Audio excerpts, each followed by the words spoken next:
शुरू अल्लाह के नाम से जो बहुत मेहरबान और निहायत रहम करने वाला है। आज इंग्लिश लर्निंग की क्लास नंबर 9 है। आज की क्लास में हम कुड का इस्तेमाल पढ़ेंगे कि कुड को कब, कहाँ और कैसे इस्तेमाल किया जाता है, और ये भी सीखेंगे कि कुड के हवाले से हम सिंपल सेंटेंसेस, नेगेटिव सेंटेंसेस और इंट्रोगेटिव सेंटेंसेस कैसे बना सकते हैं।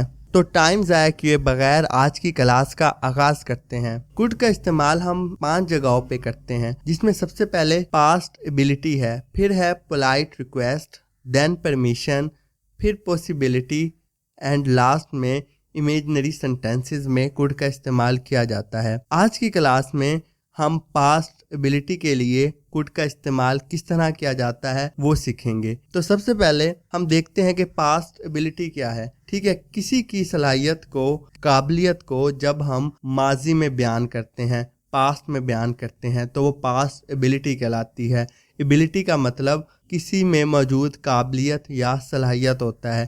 जब भी उर्दू सेंटेंस के आखिर में सकता था, सकती थी, सकते थे या सका, सकी, सके या पाया, पाई या पाए वगैरह आता है तो हम कुड का इस्तेमाल करते हैं, कुड लगाते हैं। सिंपल सेंटेंसेस के लिए इसकी फॉर्मेशन ये होती है। सेंटेंस में सबसे पहले सब्जेक्ट का इस्तेमाल किया जाता है, फिर कुड लगाते हैं, फिर वर्ब की फर्स्ट फॉर्म लगाते हैं और देन ऑब्जेक्ट का इस्तेमाल किया जाता है या एडजेक्टिव या एडवर्ब जो सेंटेंस में रिक्वायरमेंट होती है उसके हिसाब से हम इस्तेमाल करते हैं। अब हम कुछ सेंटेंसेस बनाते हैं और सीखते हैं कि कुड के हवाले से सेंटेंसेस को किस तरह बनाया जा सकता है। फॉर्मेशन में आपको पहले बता चुका हूँ, सब्जेक्ट, कुड, फिर वर्ब की फर्स्ट फॉर्म और एंड पे ऑब्जेक्ट, एडवर्ब, एडजेक्टिव जो भी सेंटेंस की रिक्वायरमेंट होगी। पहला सेंटेंस है वो मुझसे बात कर सकता था।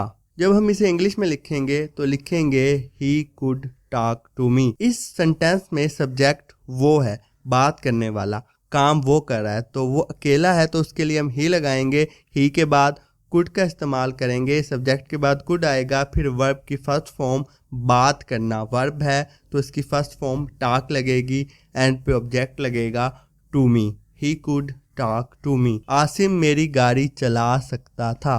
Asim could drive my car. Asim subject, फिर कुड लगाया, गाड़ी चलाना, चलाना इसमें वर्ब है, उसके लिए ड्राइव लगाया और माई कार ऑब्जेक्ट है। Asim could drive my car.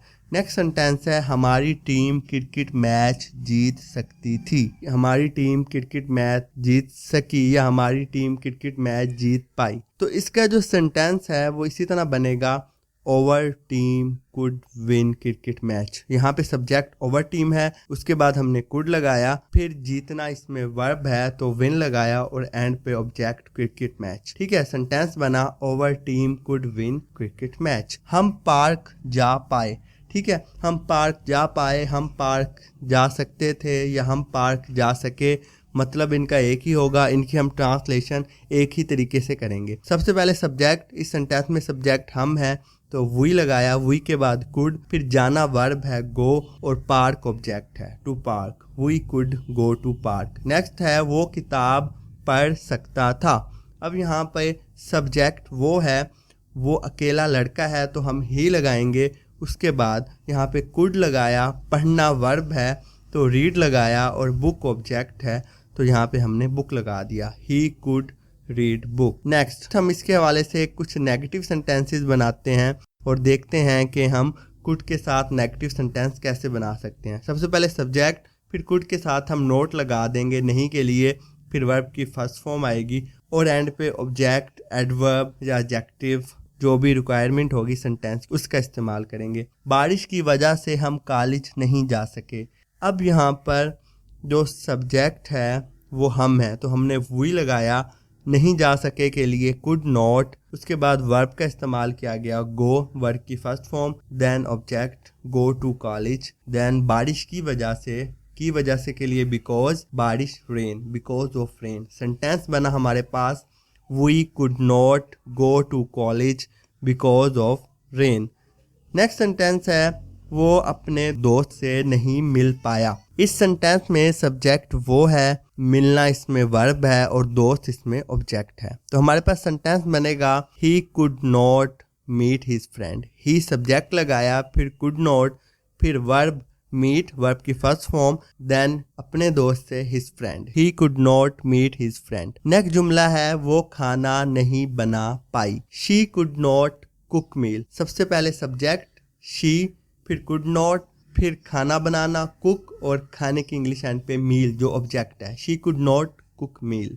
Next हम देखेंगे कि अगर सवाल पूछा जाए कुड के हवाले से या पास्ट एबिलिटी के हवाले से तो उसका जवाब कैसे देंगे। ठीक है, कुड को हम स्टार्ट में ले आएंगे। अब कुड के बाद सब्जेक्ट लिखेंगे, फिर वर्ब की फर्स्ट फॉर्म लिखेंगे, और एंड पे हम ऑब्जेक्ट, एडवर्ब, एडजेक्टिव जो भी सेंटेंस में आता होगा वो लगा देंगे। पहला सवाल है क्या आप इस सवाल को हल कर पाए। तो इसमें कुड पहले ले आएंगे, कुड, फिर सब्जेक्ट की बारी आएगी। आप यहाँ पे सब्जेक्ट है तो हम यू लिखेंगे, वर्ब यहाँ पे हल करना है तो सॉल्व लिखेंगे, और सवाल है यहाँ पे दिस क्वेश्चन।